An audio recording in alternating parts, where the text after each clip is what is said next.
छात्रों, आज हम कबीर दास के दोहे को लेकर प्रस्तुत हैं, जो कि संत काव्य परंपरा के एक भक्तिकालीन निर्गुण भक्ति शाखा के कवि माने जाते हैं। कबीरदास जी का जन्म 1399 में हुआ। नीरू और नीमा नामक जुलाहे दंपति ने उनका पालन पोषण किया। कबीर अनपढ़ थे, लेकिन बहुत ही ज्ञानी थे। रामानंद उनके गुरु हुआ करते थे, इसलिए उन्होंने गुरु की महिमा का विशेष रूप से गुणगान किया है। आपने हिंदू मुस्लिम एकता, भौतिक और आत्मिक परिष्कार, शुद्ध प्रेम, सच्चाई, सादगी आदि पर बल दिया है और आपकी मृत्यु है 1518 में मगहर नामक स्थान में हुआ। 3 रचनाओं के साथ कबीर जाने जाते हैं, साखी, सवद और रमीनी, जिनका संग्रह बीजक में हुआ है। कबीर की भाषा सदुकड़ी है, जिसे हम खिचड़ी भाषा भी कहते हैं। ब्रज, अवधी, राजस्थानी, अरबी, फारसी आदि शब्दों इनके पदों में पाए जाते हैं। धर्मदास उनके शिष्य थे, जिन्होंने बीजक का संग्रह किया है। प्रस्तुत दोहों में कबीर ने गुरु की महिमा का गुणगान किया है, शरीर की नश्वरता का, परमात्मा की सर्वव्यापकता, भक्ति भावना और नीतिपरक उपदेश पर उन्होंने प्रकाश डाला है। पहला दोहा देखते हैं, जो कि गुरु की महिमा का गुणगान है। इसमें सदगुरु के प्रताप दे मिटी गया सब दुख दर्द, कह कबीर दुविधा मिटी, गुरु मिलिया रामानंद। रामानंद के जो थे वो कबीर के गुरु थे। गुरु का नाम रामानंद है। तो कबीरदास जी कहते हैं, अगर आपको कोई सदगुरु मिल जाता है, सच्चा गुरु, जैसे कि मुझे मिला है रामानंद जी सा गुरु, तो सदगुरु के मिलने से और उसके तेज से, यानी उसके प्रताप से, उसके प्रभुत्व से सब दुख दर्द मिट जाते हैं। सारे दुख दर्द हमारे यानी मिट जाते हैं। कबीर कहते हैं कि मेरे अंदर की जितनी दुविधाएं थीं, जो परेशानियां थीं, वो सब कुछ, यानी संशय था, दुविधा था, वो सारे हमारे मिट गए जब मुझे रामानंद जैसा गुरु मिल गया। तो यहाँ गुरु की महिमा, यानी एक सच्चा गुरु अगर आपको मिल जाता है तो आपको सही रास्ते पर ले जा सकता है। दूसरी जो दोहे हैं उसमें भी गुरु की ही महिमा का गुणगान किया गया है।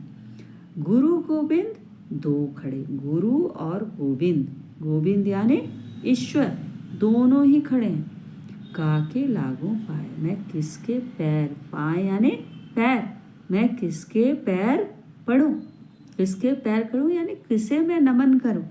बलिहारी गुरु आपने जिन गोविंद दियो बताए, बलिहारी यानी न्यौछावर हो जाऊं, कुर्बान हो जाऊं उस गुरु को जिन्होंने मुझे ईश्वर तक जाने का मार्ग बताया है।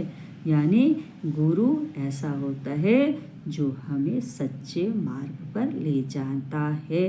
ऐसे गुरु को मैं सबसे पहले नमन करना या नमस्कार करना चाहूँगा, उसके पैर पड़ूंगा, है ना। इस तरह से गुरु की महिमा का गुणगान किया है। अगले दोहे में कबीर जी ने हमारे जीवन की नश्वरता को बताया कि हमारा जीवन क्या है, नष्ट होने वाला है, इसलिए हमें क्या करना चाहिए, अहंकार घमंड नहीं करना चाहिए। ये शरीर जो मिला है उसका सदुपयोग करिए। तो यहाँ कहा गया है, माटी कहे कुम्हार से, क्यों तू क्या रोंदे मोय, एक दिन ऐसो होएगो मैं रोंदूंगा तो। यानी मिट्टी, माटी यानी मिट्टी कह रही है कुम्हार से, यानी जो कुम्हार किसे कहते हैं, जो बर्तन क्या है, मिट्टी के सामान बनाता है ना, उसे हम कुम्हार कहते हैं। और तू क्या रोंदे मोए, तू मुझे क्यों रोंद रहा है। रोंदना माने पैरों तले कुचलना। क्यों कुचल रहा है, क्योंकि जब कुम्हार मिट्टी के बर्तन बनाता है तो वो क्या करता है, पैरों से मिट्टी को दबाता है, कुचलता है, ठीक है। एक दिन ऐसा होएगा मैं रूंधूंगा तो, और मिट्टी ये करेगी, एक समय ऐसा आएगा जब तुम्हारी मृत्यु हो जाएगी तो तुम क्या है, मिट्टी बन जाओगे तब मैं तुम्हें अपने पैरों से रौंदूंगी यानी कुचलूंगी। इसलिए अपने इस नश्वर जैसे जीवन को पर घमंड मत करो और उसे सार्थक बनाओ इस जीवन को। अगला दोहा है, निंदक नियरे राखिए। निंदक यानी निंदा करने वाला, नियरे यानी पास। आप निंदा करने वाले को अपने पास रखिए। आंगन कुटी छवाए यानी अपने आंगन में एक कुटी, आंगन में यानी घर के बीच का हिस्सा आंगन कहलाता है। कुटी छवाए यानी कुटिया बनाकर, घर बनाकर, छवाकर उसे रखिए। हाँ, छवाए यानी बनाकर रखिए। बिन पानी साबुन बिना यानी बिना पानी और साबुन के ही तुम्हारा स्वभाव क्या है, निर्मल हो जाएगा, शुद्ध हो जाएगा। यानी निंदा करने वाले जो होता है वो आपके अवगुणों को बताएगा, और जब आपको अपने अवगुण प्राप्त होंगे तो आप धीरे धीरे उसको गुणों में परिवर्तित कर पाएंगे यानी अपना सुधार कर पाएंगे। कस्तूरी कुंडल बसे मृग ढूंढे मन बाही। कस्तूरी एक बहुत ही खुशबू पदार्थ है यानी खुशबूदार पदार्थ है, जो मृग यानी हिरण के नाभि में, कुंडली यानी नाभि में रहती है। लेकिन मृग को पता नहीं है, वो उसे बनमाही यानी पूरे जंगल में ढूंढता फिरता है।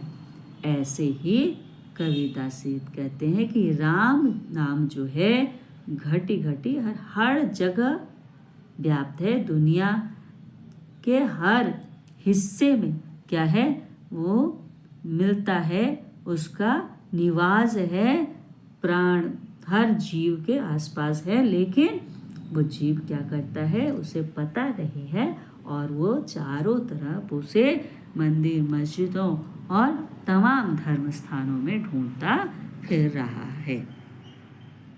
बहुत दिनन की जोबती बाट तुम्हारी राम, जीव तर से तुझ मिलन को मनी नहीं विश्राम। कह रहे हैं एक युवती जो है बहुत दिनों से, जोबती यानी राह, बाट यानी बाट देख रही है, यानी तुम्हारा रास्ता वो देख रही है, तुमसे मिलने को व्याकुल है, मिलन तुझे व्याकुल है, तरस रही है वो जीव। जीव यानी एक प्राण, हाँ, तरस रही है तुमसे मिलने को, और उसके मन में नहीं, उसके मन में विश्राम, आराम नहीं है जब तक वो तुझसे मिल न ले। यानी भक्ति भावना यानी ईश्वर के प्रति भक्ति भावना को यहाँ दर्शाया गया है। जहाँ दया तहाँ धर्म है, कहा गया है कि जहाँ दया है वहाँ धर्म का निवास है। जहाँ भी दया है वहाँ धर्म का निवास है, और जहाँ लोभ है वो पाप के समान है। उसी तरह जहाँ क्रोध है तहाँ काल, काल यानी मृत्यु, यानी जहाँ क्रोध है वो मृत्यु का कारण होता है, हाँ? और जहाँ क्षमा, क्षमा यानी क्षमा भावना होती है, वहाँ पे आप ईश्वर का निवास होता है। अगला, काल करे सो आज कर, आज करे सो अब, पल में पल रे होएगा, बहुरी करेगा कल। कविता कहती है काल यानी कल, टुमारो, जो करना है उसे आज करो, और आज जो काम है उसे अब यानी अभी करो। पल में पल रह होएगा, पल में यानी एक क्षण में ही पल रह आ जाएगा, यानी प्रलय, सर्वनाश हो जाएगा, विनाश हो जाएगा। बहुरी करेगा कब, तब फिर, बहुरी माने फिर, तू कब उस काम को करेगा। इसलिए काम को मत टालिए, समय से करने का प्रयास करिए, ताकि आपका ये जीवन जो मिला है वो सफल हो जाए। दुख में सुमिरन सब करे, सुख में करे न कोई। कबीरदास जी कहते हैं कि दुख में, दुख के समय ईश्वर की महिमा का गुणगान किया है, कि ईश्वर की भक्ति भावना को दर्शाने का प्रयास है कि दुख के समय सभी स्मरण करते हैं, सभी, सब सुमिरन यानी स्मरण, याद करते हैं। सुख में करे न कोई, सुख के समय कोई भी उनको याद नहीं करता। जो सुख में सुमिरन करता है उसको दुख कभी आता ही नहीं। यानी ईश्वर के प्रति अपनी श्रद्धा और भक्ति भावना को हमें निरंतर करना है। ऐसा करने से हमारे जीवन में दुखों का प्रवेश नहीं के बराबर या नहीं आता है, कभी आता ही नहीं। अगर आता भी है तो ईश्वर की अनुकंपा से वह जल्दी खत्म हो जाता है। जाति न पूछो साधु की, पूछ लीजिए ज्ञान। यानी साधु यानी सज्जन व्यक्तियों की। जो ज्ञानी व्यक्ति हैं, साधु हैं, संत हैं, ज्ञानी हैं, उनकी जाति मत पूछो। जाति मत पूछो कि कहाँ से, कौन से वर्ण कुल और जाति में उसका जन्म हुआ। पूछ लीजिए ज्ञान, यानी उसका ज्ञान देखिए, उसके अंदर जो प्रतिभा है उसको देखिए, उसको पूछिए। ठीक उसी तरह से तलवार जो म्यान यानी तलवार के रखने का जो कोष है उसको मत देखिए कि वो किस म्यान में रखा है, हाँ, बल्कि उस तलवार के मोल यानी उसकी कीमत को पहचानिए कि वो उसका ज्ञान कितना कीमती है। एक सज्जन व्यक्तियों के ज्ञान को की परख होनी चाहिए, ना कि उसके बाहरी आवरण को देख करके उसकी जाति पाति का ख्याल कीजिए। इसलिए आप अब सिर्फ और सिर्फ ज्ञान लीजिए उन व्यक्तियों से जो ज्ञानी है ना। उसकी जाति के पीछे ना जाइए। धन्यवाद दोस्तों। Please like, subscribe and share.